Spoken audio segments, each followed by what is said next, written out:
was guilty on all charges. I was convicted for felony murder and for intentional murder and robbery and kidnapping.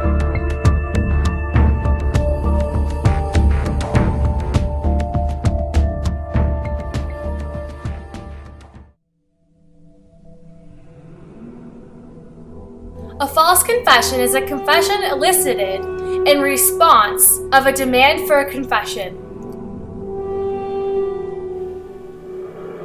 Sir, what is your name? David McCallum. Oh, okay, Mr. McCullum. You have the right to remain silent. That is, you do not have to speak to me or answer any of my questions. Do you understand that? Yes, sir.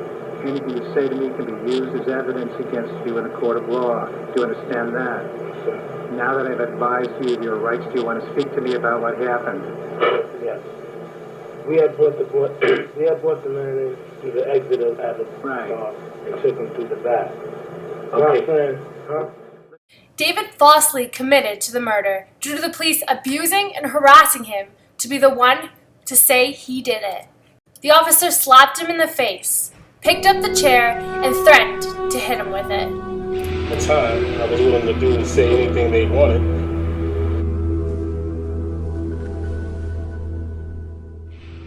Okay, where were you earlier in the day? Appearing on videotape is absolutely and unequivocally the worst mistake of my life. I don't think anything can actually compare to that. Anything. Okay, so we just got off the train in Queens, and there was this parked car, and there was this man sitting there. But he stuck the gun to the car window and told the man to get out. So the man got out, and we had got in, and he told the man to get back in, so he got back in, and then the guy asked us where we was going. He said we was going for a little ride. I felt like it was important for me to try to make my confession more believable to the officers there. So what I did was I put details in the confession. And the guy just asked, what are you doing? He just told the guy, you know what time it is.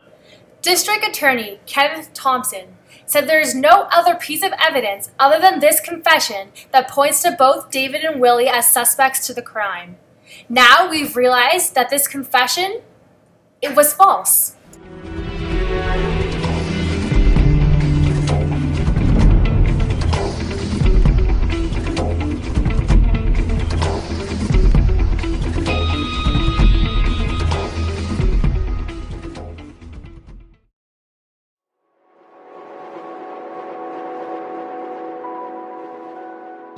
These two teenagers had no chance with professional interrogators. And that's the only so-called evidence that the state presented was this false confession.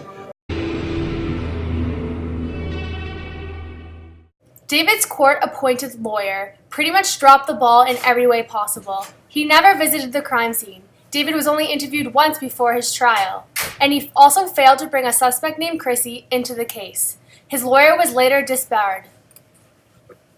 Tell me about your lawyer. For the count, I'm going to be very kind here. So I'm going to say that he was grossly incompetent, to say the least. What do you really think? He was a piece of shit. Since David didn't have a lot of money, he couldn't afford a good lawyer. And because of this, he suffered in trial. As we can see, his lawyer further withheld evidence.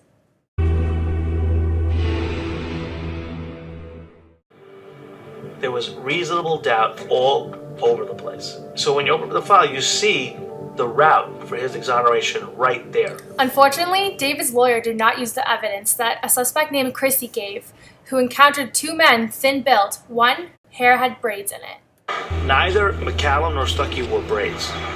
Now, that occurred within an hour before Nathan Blender's abduction. Stuckey's confession has this account of meeting a woman or a girl on the street. Now, why is that important? Because her description of the offenders doesn't fit Stuckey and McCallum. Had he had better representation at trial, he'd probably be walking the streets right now.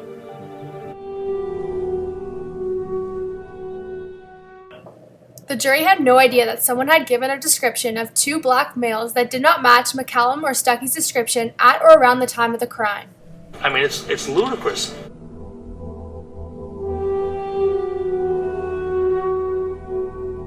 This was one of the early days of videotaped confessions. So it was very unusual for a jury to be able to actually see the defendant allegedly confessing to the crime. Here you have the guy right in front of you on film. You can see that there's no gun to his head. So in the end, nobody believed that those confessions were coerced.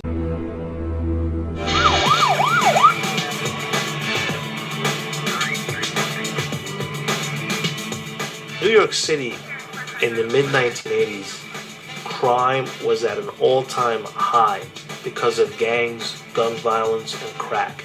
There were multiple murders every day. The police that time had their hands full. Courts were fed up. People had it. Jurors had it. We wanted our city back. And all those pressures were coming to bear into that courtroom when David and Willie were ushered into it for their trial. It wasn't just about their case. It was about all of the crime that was going on in the city at that time. Because of the public pressure that the police were facing, they needed to find a suspect for the killing of Nathan. Tunnel vision is something that can be adopted by the police, the Crown, judges. It is when one is single-minded and having an overly narrow focus on a particular suspect or theory, leading to unreasonably molding new information to fit this theory and ignoring evidence that discredits it. Tunnel vision is present within David McCallum's case.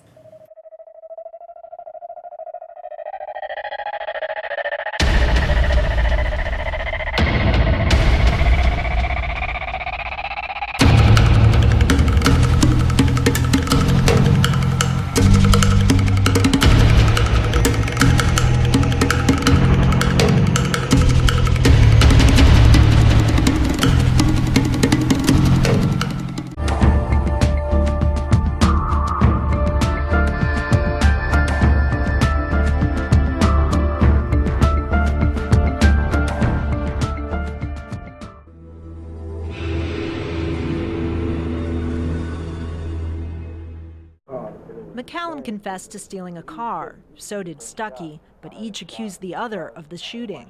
Thompson said a review found not a shred of evidence linking either of them to the crimes, and the confessions were forced. He was lied to, he was manipulated, he was physically assaulted, and all of those things led to him saying, I'll just say whatever I got to do to get out. I want to see my family. When this case was tried, it was before the days of DNA evidence. This is important because DNA evidence has showed us that people do falsely commit to crimes, especially young teenagers. Tests performed by McCallum's legal team found someone else's DNA on cigarettes in the stolen vehicle. These cigarette butts had never been tested for DNA because the technology didn't exist at the time.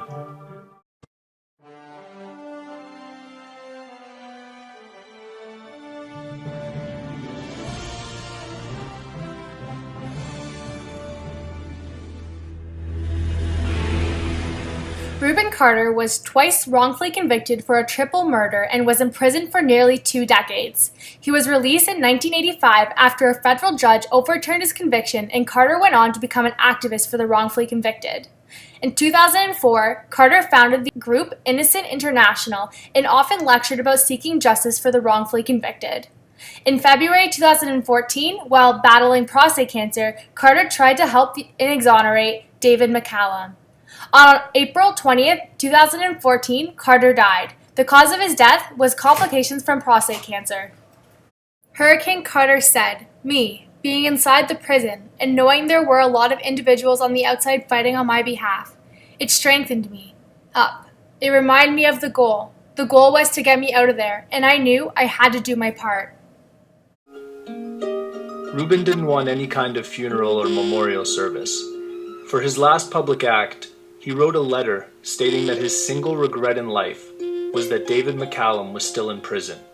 And for his dying wish, he called upon the district attorney to grant David a full hearing. Before Reuben Carter passed away, he published an article in the Daily News entitled "Hurricane Carter's Dying Wish." Carter wrote about McCallum's case and his own life. He said, "If I find a heaven after this life, I'll be quite surprised. In my own years on this planet, though, I've lived in hell for the first 49 years, and I've been in heaven for the past 28 years. To live in a world where truth matters and justice, however late, really happens. That world would be heaven enough for all of us." The letter was republished around the world.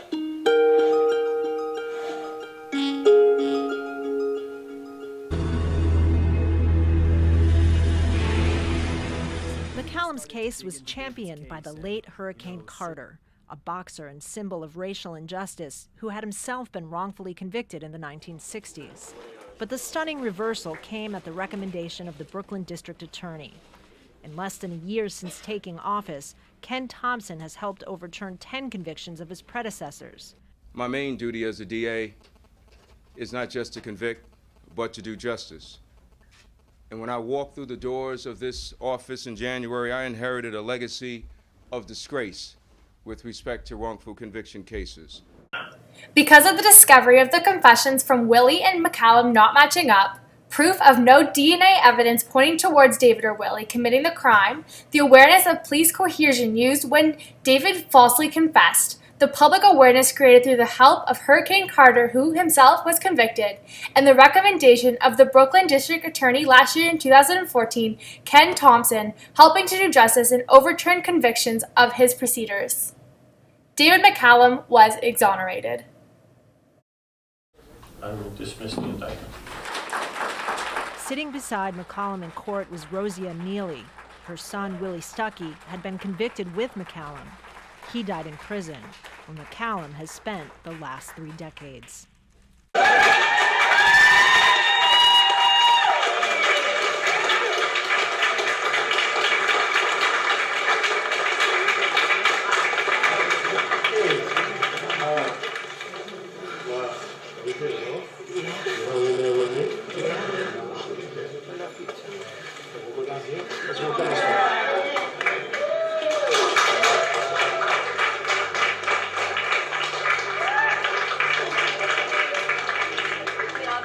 David, how are you feeling at this moment? Well, this is a bittersweet moment because there's someone else who's supposed to be walking out with me, but unfortunately he's not. Justice officials in the U.S. believe that 1 in 5% of felony convictions are wrongful. In Canada, 1% is 6,000 cases. Come out of prison, you're barren right back here in society, and you know nothing about this society.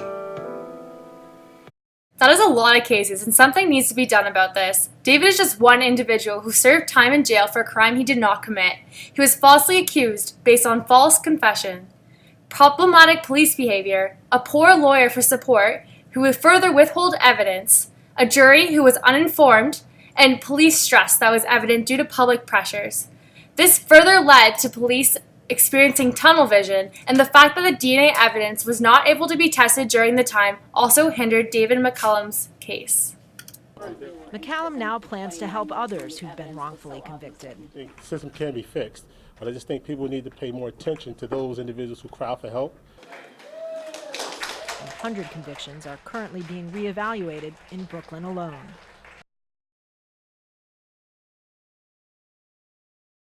What would you do if you're wrongfully convicted? Talk to someone. We'll just fight for my rights. I'd cry. I'd probably cry, but also yell at somebody. I'd be mad. I'd probably call my mom and ask her to do something, fix the problem somehow. I don't know. I would get a lawyer. I don't know. I'd probably cry. I have no idea what I would do. I would be very upset. True. And I wouldn't know what to do. Fight it. The whole truth and nothing but the truth. Fuck, I don't know. I don't know. It's my answer, I don't know. Make the best of it. Make sure no one will be able to find me. Cry, probably. Yeah, cry for sure. Look for a good lawyer, but cry and feel bad about the world. I'd cry cry. I would probably be frustrated for the rest of my life, but I'd probably do a campaign that would help other people that have been wrongfully convicted and maybe the same jail I've been in for a while. So I don't think there's anything that I can do. Hang myself, because there's nothing I can do. I would try my best to fight back as hard as I can, because even if other people think I'm wrong, I know that I'm right, so I'm going to work hard for fighting. I don't know how I'd handle it. But yeah, there's not much you can really do. Like, you can try to fight it from the inside, get legal help, but kind of stuck with it. Okay, if I was wrongly convicted, I'd get a great lawyer, so someone like Olivia Pope from Scandal, and I'm sure she can fix it. That's what I would do to fix my issue.